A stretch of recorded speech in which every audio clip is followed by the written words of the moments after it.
In today's video, we're gonna do 2 weeks worth of what sold videos, and I think it's gonna be really helpful because the first week is kind of a traditional week of selling online. You know, it's reselling as we know it. It's photographing, listing the items on places like Poshmark and eBay, waiting for someone to make an offer or buy the item outright, shipping it out to them and making the sale that way. But the second week of sales that we'll talk about in this video is where I tried a couple new things and you'll see that they did actually pay off. So this is kind of conventional versus unconventional reselling. And we've got, I don't know, we've got a situation here. We've got a hair situation that I may be messing with all video long. I apologize in advance. 'Cause when it's all over, it's gonna be in your Hi everyone, my name is Becky Park. I am a part-time reseller on a variety of reselling platforms, and in today's video, like I mentioned, I'm actually going to be talking about even some other varieties or methods of reselling, if you will, outside of my typical reselling platforms. But the very first week of sales that we'll talk about in today's video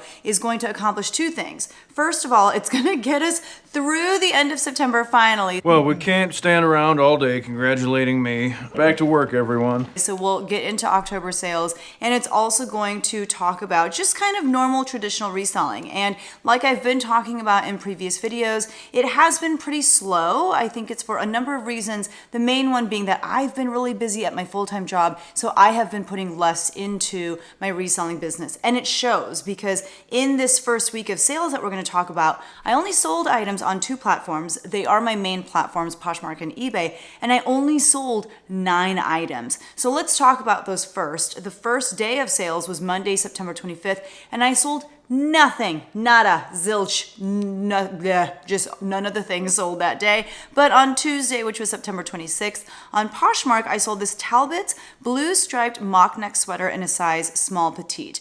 I took a $15 offer on that because I had not made any sales the day prior. I knew it was going to be really slow, knowing that I was not listing. I was not doing a great job of being a good little reseller. And so I took the offer, even though I had $4.50 into that sweater from a local consignment store. My profit on that was $7.50. The next thing to sell was over on eBay, and it was a very stale listing. It was this Victoria's Secret very sexy plunge lace bra in a size 34A. That sold for $16. It was promoted at 3%.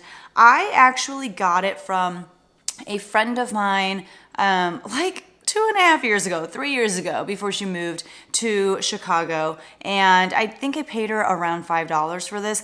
I made a net profit of $7.48. So, you know, very rough start to the week. On Wednesday, which was September 27th, on Poshmark, I had another Talbot sale, and it was this pair of signature black and gold metallic floral dress pants in a size 10. I got those at the same local consignment store, this time for $3. I sold them for $20. I believe I had them listed for $25, and someone sent me a $20 offer, which I felt was very reasonable. And these were not listed for very long, and I made a net profit of $13. I typically do stay away from Talbot's like dress pants, especially very basic like trousers or like career pants, that sort of thing. These, however, I thought were really cool and kind of unique because of like the metallic kind of sheen that they had and the print that they had. I will still pick up basic Talbot's career pants if they're like $1 or $2. I did get some very recently at this same consignment store because they had a $2 sale. So I did get some then, but Talbot's is pretty much the only brand of like the mall brands where I will pick up dress pants at this point. I don't really pick up Loft anymore. I don't pick up Ann Taylor. They're just so oversaturated and I cannot move them. They will sit for years, but like I said, this actually did sell pretty quickly. The next thing to sell was over on eBay. It was this pair of Nike Pro Combat black tights in a size medium lightweight. I actually got these at the Seattle Goodwill outlet, not last summer, but the summer before when I went to visit my parents. They live in Seattle, and every time I go to see them, we try to go once a year. And when we go, I make it a point to go to a number of the Goodwill outlets in the area. There are so many in Seattle, and they're so good. The downtown one is probably my favorite because I think that's one of the only ones that has shoes, and I do really enjoy picking up shoes at Goodwill outlets. The other ones don't seem to have shoes. But this pair of leggings I got at the Kent location, I believe, and I actually went sourcing with the mindset of taking as much as I could to local buy-sell trade stores like Plato's Closet and trying to kind of make my money back first. And then anything that they didn't buy off of me, I went ahead and brought home to list myself. I really thought someone would purchase these, from like a Plato's Closet, but they did not. So I brought them home, sold them for $12. I'm saying I had $2 into it. My net profit was $7.49. The next sale, however, thankfully was a pretty good one. It was this pair of Saucony Kinvara 13 form fit yellow lace-up running shoes in a size 8. These caught my eye because they were so bright and I don't know, they were in great condition. I just thought they were kind of fun. Y'all know I just have a rough time with athletic shoes. I don't know which ones are worth picking up. I don't know which ones I should just leave behind. But because these were at a consignment store for their birthday sale, I knew that I wasn't going to have a lot into them. I only had $4.55 into them and I sold them for $49.99. That was my full asking price. I was so happy about that sale and I made a net profit on those of $37.93. So the reason I have kind of a hard time with athletic shoes like these, like Saucony's, like Asics, like Brooks, I just don't really know which ones are the good ones. And I know I can look up comps, and I typically do. And even when looking up comps, though, a lot of times they're just so all over the place, or it's hard to tell right in the moment what that particular model is. I don't really pick them up anymore at the thrift store if I'm paying like $7, $8, $9 for them because I just don't know if it's going to be worth it. However, at consignment stores, when they're doing like these big sales or at the bins or something, I will more often than not pick up these kinds of shoes, especially if they're in good condition, because I know that there's usually going to be at least a $15 to $20 profit on them. The next day of sales was Thursday, which was September 28th. I had one sale on Poshmark. It was another sad little sale, and it was this Coldwater Creek red wool blend button-up jacket coat in a size medium. This I got forever ago at a local consignment store during shelter in place. They let me go into their storage unit and shop by myself, and I would just shove clothes into these big black garbage bags that they gave me, and they charged me $50 a garbage bag, so it came out to 80 cents a piece. Like, I dream of having that kind of sourcing opportunity again. It was amazing, but it was a very special circumstance. I wasn't able to just go out and get inventory with all these businesses being closed, and they weren't allowed to open their doors. And that's why this worked out perfectly, because I was able to go in and shop by myself very safely and get a ton of stuff, give them some business as well. The bad news is that means if this came from that sourcing opportunity, that means I've had this for like 3.5, 4 years at this point, which is a long time. I sold it for $12. I made a net profit of $6.23.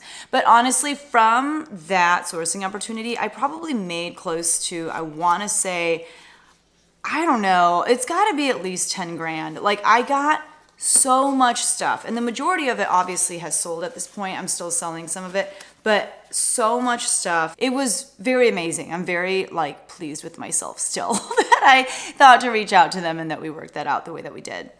The next day of sales was Friday, September 29th. On Poshmark, I sold this pair of Big Star Live, that was the style name, low-rise bootcut jeans in a size 29. They did have the whiskering, that fading, the manufactured fading on the jeans, and those sold for $34. I got those from a coworker of mine who consigns with me, and we agreed that anything that brings in a profit of over $25 after fees, I will give her 50% and I will keep 50%. So we both made $13.60 on those jeans.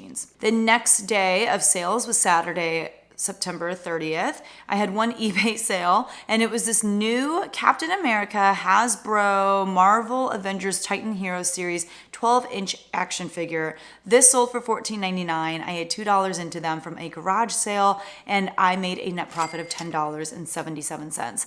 This was the garage sale where there was this one action figure from a computer game. It was some kind of red Captain, I don't know. He was a fighter of some sort. I don't know. That thing sold for over $100. This one I probably didn't need to pick up, but I was able to sell it to my friend Ricardo, who always pops into my eBay store every once in a while. He'll always buy something that's new with tags. He always does visit around this time, picking up gifts for his family. This item he said he was going to put in they have those toy drives at workplaces sometimes. And so he said this was something that he was going to donate to that. I just love that he finds opportunities to support me. I'm sure he does this for other people as well, and he's just lovely. If you need any sort of professional sports team paraphernalia like a jersey or hats, I think he mainly has hats. He also does like sweatshirts and pins. Please visit his eBay store. I will put that information right here. I'm still waiting for him to get some more Bulls stuff because that's really like the only team that we support is the Bulls. And then I want to buy everything that he has, like one of everything once he gets some of that stuff in. But he has some really great merchandise and make sure that you check it out. And then finally for this week of sales, we are in October. It is Sunday, October 1st. And the only thing that sold was this Soft Surroundings pair of purple polka dot high-rise pants in a size medium. These sold for $15. I had $3.92 into them from a reseller buyout that I did 2.5 years ago at this point. It was from a reseller who just had too much inventory on her hands. So I bought about a half pallet off of her and I made a net profit of $8.08. I get some questions sometimes in comments of videos, people asking, where do you get these reseller buyouts from? I think it's mainly because I have a platform and because I talk about the fact that I have purchased people's clothing inventory off of them, but I will get DMs on Instagram where people will email me asking me if I want to buy their inventory off of them. This is especially the case when people decide that they're going to go from reselling to something else. Some people try out reselling during a period of their life and then they find a different job that suits their lifestyle better, and they have all this clothes that they need to offload onto someone else, and that's where people like me come in. So I don't know, if you don't have a platform like YouTube or Instagram where people just kind of know you and reach out, one thing you may try is advertising on places like the Nextdoor app. That's an app that I have where you can kind of connect with people in your area. You can maybe post things on Facebook Marketplace and let others know that you're willing to take clothes off their hands. Lots of different things you can do. I have found a lot of success from just asking. Even with that local consignment store example of where I reached out to see if I could shop with them during shelter in place. You just got to ask, and the worst thing that can happen is they'll say no. I asked 2 different consignment stores during that time. I said, hey, this is what I do. This is how I would love to help both you and myself. One consignment store said absolutely. The other one left me on red. But because I asked both places, one place said yes, and as a result, I was able to get some great inventory even when we weren't able to go out and support businesses in that way. So let's talk about my numbers for this week, and then we'll jump into the next week of sales where, like I said, I did some really cool things. So on Poshmark, I sold 5 items, and that was for a gross sales amount of $96. Once you factor in Poshmark's fees, that total drops to $74.23. I had $25.82 as my cost of goods, and so my net profit for the week was $48.41.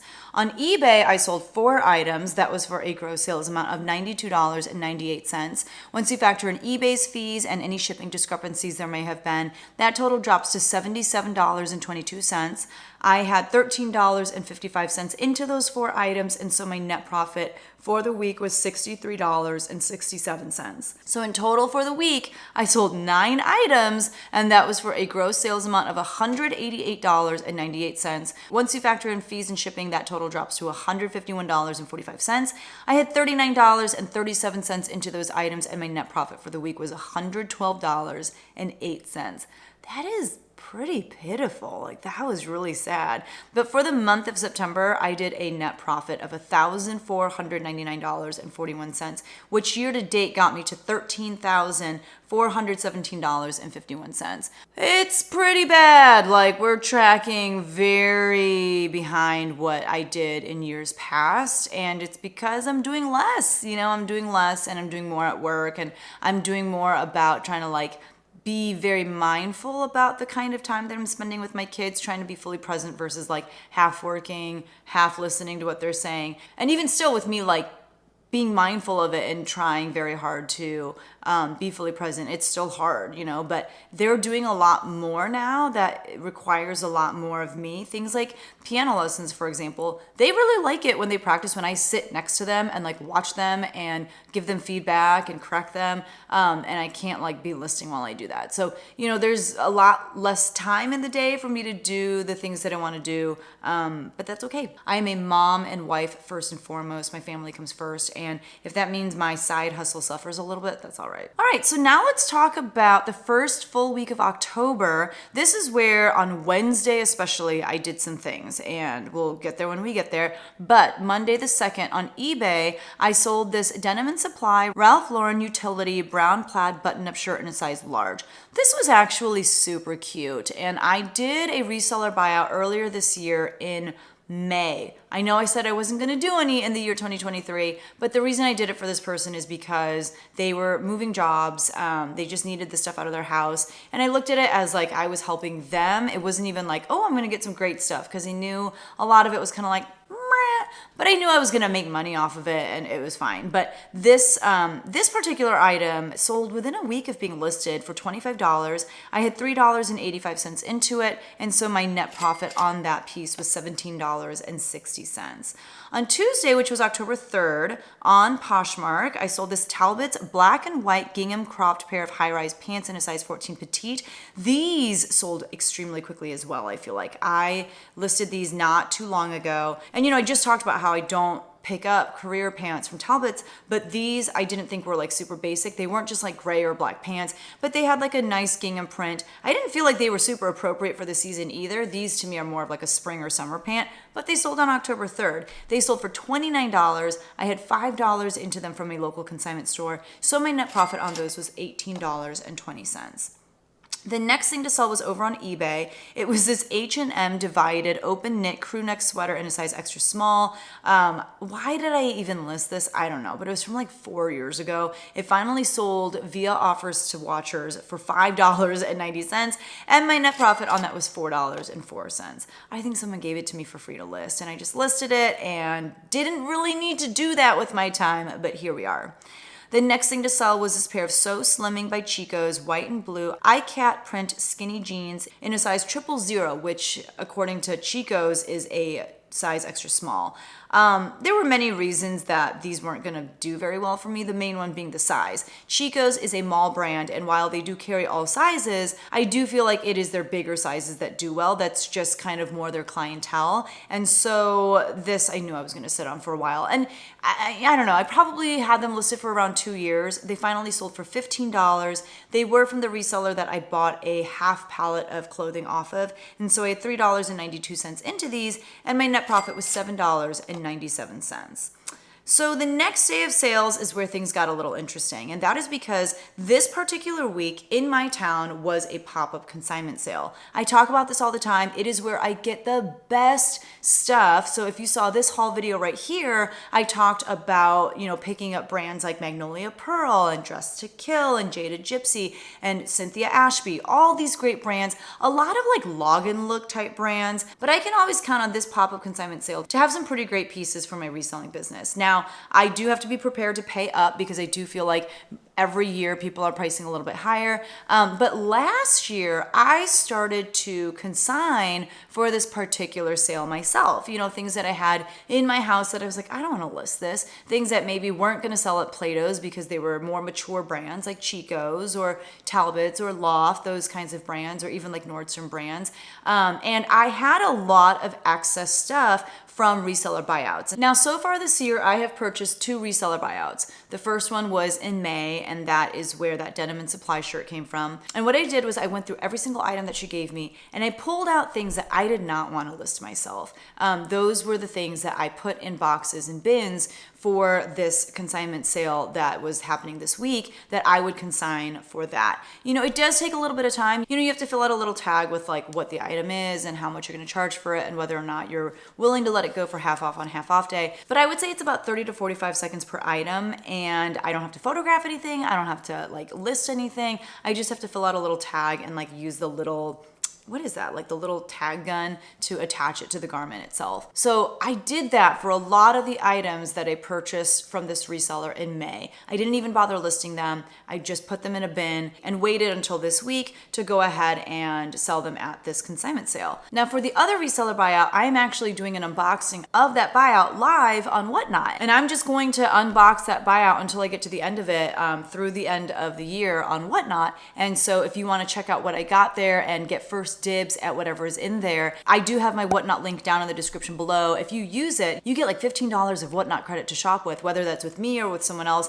I get a little kickback as well for telling you about Whatnot. But yeah, that's what I've been doing with that reseller buyout, and that's been really fun for, you know, everyone who's in the show with me to discover with me what it is that is in those boxes. At the very first show, there was a ton of plus size pieces. There was a lot of Torrid, a lot of it was new with tags. But yeah, there's a great variety of stuff because it's a reseller buyout. You know, this person had a lot of different kinds of inventory. So that's kind of what's been going on with those two buyouts. The first one, a lot of those items went to the pop-up consignment sale, and it was easy to get those items prepped and sold at that consignment sale. And then I also obviously kept a lot of those items to list myself because I assumed that they would make me a $15 to $20 profit. You know, like one of the items, I just photographed it the other day from that first reseller buyout, was like a Burberry pea coat. So, you know, there are some really great pieces, but also some things that I was like, these are not worth my time when it comes to listing. So on this particular Wednesday, a few things happened. The first thing that happened was I had a regular Poshmark sale, and that was this Blair red snap button-up sweater in a size medium. It had pockets. It was fleece lined. It was from a different reseller buyout that I did like 2 years ago from someone who realized about a year into reselling that she hated reselling clothes. She would much rather focus her attention on hard goods. So she sold me all of her clothing inventory, and I had about $2 into each item. This item sold for $12, so I made a net profit of $7.05. But the other thing that happened this day was it was the last day, I want to say, the last full day of this pop-up consignment sale. And so I actually did a live Whatnot show during the pop-up consignment sale because the majority of things I knew would be half off, and I just wanted to try like a live thrift with me, and it was hard. Like I have so much respect for people who do these kinds of shows all the time. Like they go to their local Goodwill or they go to, you know, wherever, like their Plato's Closet, and they just like show what's on the racks and they do a live thrift with me on Whatnot or Posh Live. Wow, was it hard. And it was hard for a number of reasons. One, I was by myself. Two, I'm not like shy, but I don't like just being loud in public by myself, like talking to my phone. It was pretty weird. And then three, like I just didn't really have like the best system. And thankfully the two people running the pop-up consignment sale, like I had already cleared it with them first. I talked to them on the phone for like 30 minutes the week prior to make sure that this was okay and to kind of explain to them what it would look like. And they were so cute. Like one of them kept bringing me stuff that I could, you know, show on the sale. But I think the main issue with this kind of format when it came to Whatnot was, one, with it being like the last full day, most of the really good stuff was gone. And if it wasn't gone, it's because it wasn't priced super well. And then it was hard, like finding things because people had so many requests, but then sometimes like, you know, someone would say, okay, yeah, run that. And then they would like not be there to bid on it. I don't know. There were a lot of things that made me feel like, okay, so I'm probably not going to ever do this again in this way. Plus I was doing it by myself. It's not like I had a partner helping me run the show. I was the one running around, finding the things. I was the one typing them into Whatnot. I mean, there was a lot going on. That being said, it was a good experience. I'm glad that I tried it out. I just don't think I'm going to do it like that again. I did feel like where I had the most success was hanging out in the plus size section. And when I showed things in the plus size section, people would be like, yep, run that, run that, run that. And I was able to find a lot of pieces at once that way. But otherwise it was really hard because people were like, are there any cute sweaters in a size medium? But their idea of cute and my idea of cute are very different. You know what I'm saying? So I spent $81.75 on my cost of goods for that Whatnot show. My sales for the Whatnot show, once you deduct Whatnot's fees, was $128.53. So when you subtract my cost of goods from that, my net profit for that show was $46.78, which is not a ton. I mean, I think I was at it for about 2 hours, maybe a little bit less. So not horrible for, you know, 2 hours of work, but also it wasn't super worth it. And that's why I'm saying I don't think that I'll do it like that again, especially for that particular pop-up consignment sale. There may be some value to it if I go to like a $2 tag sale or something at a consignment store. But even still, it's really hard to do by yourself, and that's what I learned in that process. So I would call that kind of a bust, but it was something new, and it did bring in some money. But the next new thing that I did, and it's not like entirely new, I did this once before, but I did consign at the sale too, like I shared, and that went pretty well. Again, this was stuff that I did not want to list because it was stuff that I felt like wasn't worth my time. And the way that they do it for this pop-up consignment sale is if you just just give them items that you're going to consign and you tag it yourself, you get a 60% cut of your sales, which is pretty great.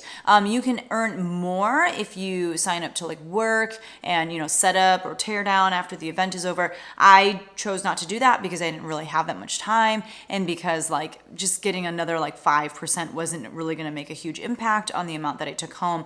And I brought in a ton of items because, like I said, I had a ton from reseller buyouts that I didn't want to list. And I also just had a lot of stuff from other sources as well, whether it was like bad buys from the past or whether it was stuff that people had given me, like my mother-in-law will randomly give me stuff every once in a while. I don't know. I just had so much stuff that I was able to tag up and send to them. I sold 99 items. I'd say the majority of them sold within that like $5 to $8 range. But even things were selling for like $10 or $15. A lot of things did sell at half price, but also a lot of things sold at full price. So I don't know. I was very experimental with my pricing. And it's great too because you can decide what happens to the item after the event. There's a little spot on the tag that says donate yes or no. And you can circle yes if you want them to donate it to this really great local thrift store, like a local charity, or you can say no if you want to get it back from them. And what you have to do is you have to go back after the event and pick it up. I just said donate all because I didn't want to see those items again. I just wanted them out of my house, and it's just the perfect setup. So I sold 99 items and I got a check in the mail for $313.70. I thought that was pretty great for not very many hours of my time. I just had to tag these things up, bring them over there, and that was a really good way to make money on items that I probably would have just donated anyway. You know, I bet most of you have consignment stores that are local to you, or even these kind of pop-up consignment sales that will happen. You just got to do a little digging, do a little bit of research. I have not yet tried consigning at my local consignment stores in the traditional sense, and that's because I don't really love their payout structures, but this pop-up thing, I have been very pleased with and plan on continue consigning with them in the future as well. And then moving on to Thursday, which was October 5th, on Poshmark, I sold this NBD collaboration with the Naven twins. NBD is a brand sold on websites like Revolve. Some people really like it. It doesn't do a whole lot for me. It usually tends to sit for a while, and I don't really make that much off of anything by that brand. But I picked it up at a local consignment store because it was $2.52 during their birthday sale. But it was this black lace strapless dress, like a mini dress, and the style name was Got a Feeling. And it was in a size extra small. I'm sure that's also one of the reasons why I had to hold on to it for a little bit longer. But it did finally sell for $31 after like a year of being listed, and I made a net profit of $22.28 on that. On Friday, which was October 6th, on Poshmark, I sold this Cabby Luna brown ribbed pullover sweater in a size small. I put the words fall and cozy in the title because it absolutely was a cozy fall sweater. This one sold for $22. I got it from a local consignment store during their birthday sale for $3.47. And so my net profit on that was $14.13. Cabby sweaters can actually do pretty well. They are very cozy. I wish they would use better quality fabrics. Like, you can find Cabby sweaters every once in a while with some wool in them, but for the most part, it's like acrylic, it's polyester, that sort of thing. Better quality materials usually means you can, get more money for an item, but it's fine. It is what it is. Now, I did have a really great sale on eBay, but it was returned.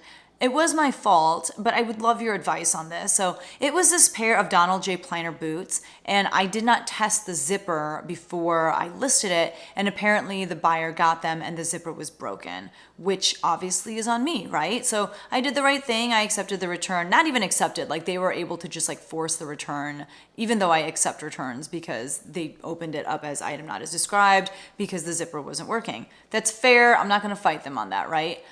They did leave me negative feedback, which again, I deserve. But now my rating is not 100%. It's like 99.2 or something. And I hate seeing that. I hate seeing that 99.2%. So I would love to hear from you. Like, would you reach out to the buyer and be like, hey, any way you could just not do that and not leave a negative review? I don't really know how to go about it. I have not tried reaching out to the buyer because they have every right to leave a negative review. I'm sure it was a negative experience. They didn't get what they wanted. I should have checked to make sure that the zipper worked. So yeah, I'd just love to hear. I'd love to hear what you would do in that situation, but that was kind of sad. On Mercari, I sold this Urban Outfitters yellow satin faux fur lined varsity jacket in a men's size medium. So if you didn't know, I had a viewer named Becky about a few months ago reach out and ask if I would be open to her sending me some inventory for free. And I was like, of course. Like, why would I say no to that? That sounds amazing. She sent this box mainly filled with jackets. Some of them like this, some of them more lightweight, but a ton of jackets. It was amazing. And this was one of the first items from that box that sold. It sold for $35 and I had nothing into it. So I made a net profit of $29.71. Becky, if you're watching, thank you so much. She has since then sent me a second box also filled with goodies. This was kind of a more like random assortment of things that she found around her house. I think she's just like not reselling anymore, which is why she wanted to get this stuff out. I'm just so thankful. Like, that's so amazing that someone would think of me in that way and choose to bless me in that way. So Becky, thank you so much. I am definitely benefiting off of your generosity. Thank you, thank you, thank you. On Saturday, which was October 7th, on Poshmark, I sold this pair of D9 slick bootcut mid-rise jeans in a size 32. These were embroidered, they had bedazzled pockets. They very much reminded me of like, you know, Miss Me, Big Star, that sort of situation. I did not want to list these. I was actually going to go ahead and consign them through that pop-up consignment sale that I talked about earlier. But I looked up comps and I was like, okay, these could maybe sell for like around $20. I'll just go ahead and list them at $25 and see what happens. They sold for $21. Someone sent me an offer of $21 on Poshmark. I only had $2 into them from the reseller who doesn't like to resell clothes. So I made a net profit of $14.80, which is definitely more than I would have made had they sold through that pop-up consignment sale. I did have to do more work, but they also were not listed for very long. So just lots of things that shocked me across the board with that pair of jeans. I don't know. It's like sometimes you just got to try listing things and see what happens. On eBay, I sold this pair of 7-7. It's like, you know, they spell out the word 7 and then there's the number 7. This is a Kohl's brand, but it was this pair of black ankle pull-on leggings in a size extra large. And because of the size, I went ahead and listed them. And I'm glad I did because they sold for $21.99. That was my full asking price. I had $2 into them from the reseller who doesn't like to resell clothes. So my net profit was $15.83. It's not my favorite brand to resell, but I do have decent luck with it. The next thing to sell was this Adidas camo pink chevron stripe puffer vest in a size medium for women. It had zippered pockets. This, I was so happy to finally move. I got this sometime at the end of last year, listed it in January, and it's just now moving, but it sold for my full asking price of $29.99. I paid way too much for it at a local Plato's Closet. I paid $11 for this. Why? I don't know. And when I say that $29.99 for this is at the tippity top of what you can get for this item, I mean, some people have been selling it on like Poshmark for $20 or something like that. So I was very thankful that it did move for the amount that it did, especially because I had so much into it. And my net profit on that was $13.65. And then the last sale that we'll talk about for this video was on October 8th, which was a Sunday. It was this Banana Republic horizontal stripe long pencil skirt in a size large petite. It was something that sold for $14. I had $2 into it, I think from the reseller who didn't like to resell clothes. And so my net profit on that was $10.91. And that was listed for a few months, not too long. All right, so let's talk about my numbers for this week. On Poshmark, again, very sad, only 5 sales, and that came out to a gross sales amount of $115. When you factor in Poshmark's fees, that total dropped to $91.45. I had $14.99 into those 5 items, and so my net profit for the week was $76.46. On eBay, I sold 6 items for a gross sales amount of $111.88. When you factor in eBay's fees, that total dropped to $91.18. I had $22.77 into those 6 items, and so my net profit for the week was $68.41. On Mercari, I sold 1 item for a gross sales amount of $35. When you factor in Mercari's fees, that total drops to $29.71. I had no money into that because Becky is a generous, beautiful soul, and so my net profit was $29.71. On Whatnot, I don't remember how many items I sold, but I won't bore you with the details of like all the different numbers since I already shared them earlier in the video. My net profit on Whatnot was $46.78. And through consigning for that pop-up consignment sale, Again, I won't bore you with all the numbers, but I made a net profit of $313.70.